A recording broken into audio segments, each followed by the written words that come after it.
Another fallen soldier begins the journey back to his hometown, where he will be laid to rest during a military ceremony.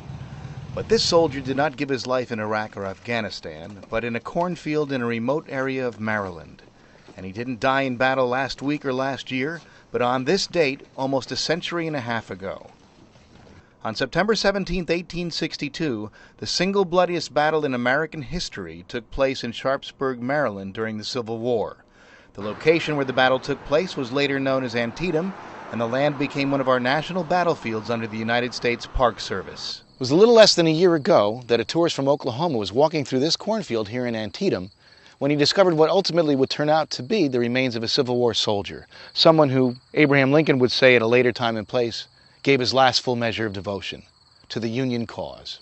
In October, late October 2008, one of our visitors was out hiking one of our trails through the Miller's cornfield area of the battle, the morning phase of the battle, and he was walking down a trail and actually looked off to his left and saw a pile of dirt about 30-40 feet away, and he walked over to see what the pile of dirt was, and it was a groundhog hole, woodchuck hole, that he was looking at the dirt pile, and in amongst the pile of dirt, he found a couple of buttons. Also recovered at the site were human remains, but it was those buttons that would help to place the soldier within the ranks of one of the 16 New York regiments that participated in the battle that day. They were Excelsior buttons that were on would have been his blouse, his uniform blouse, and Excelsior buttons were only issued to New York volunteers in the beginning of the war, and this was no great Sherlock Holmes mystery. We knew he was a New Yorker from the number of buttons we found.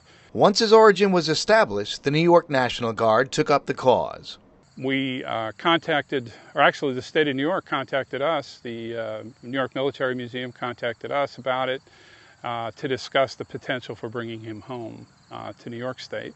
The remains were transferred from the Park Service to New York during a ceremony in Antietam, while Maryland soldiers and airmen provided an honor guard.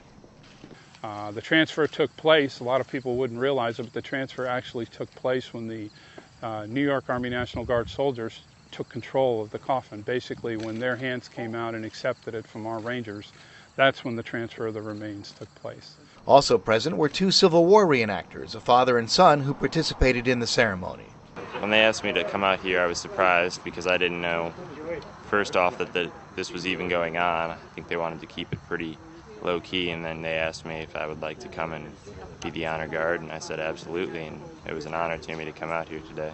There were 23,000 Americans that fell here. 3,700 will die on the field, and many, many more will die afterwards.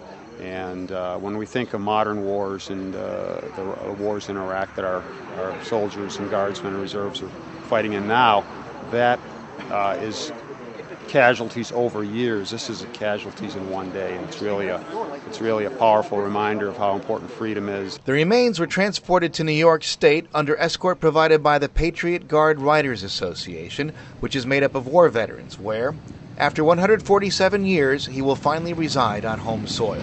You know, a lot of folks have said to me as time has progressed, well, surely you're going to bury him here at the National Battlefield. And my thought all along has been that no, he needs to go home. Every soldier needs to go home. At Antietam National Battlefield, this is Sergeant First Class Robert Stephenson reporting.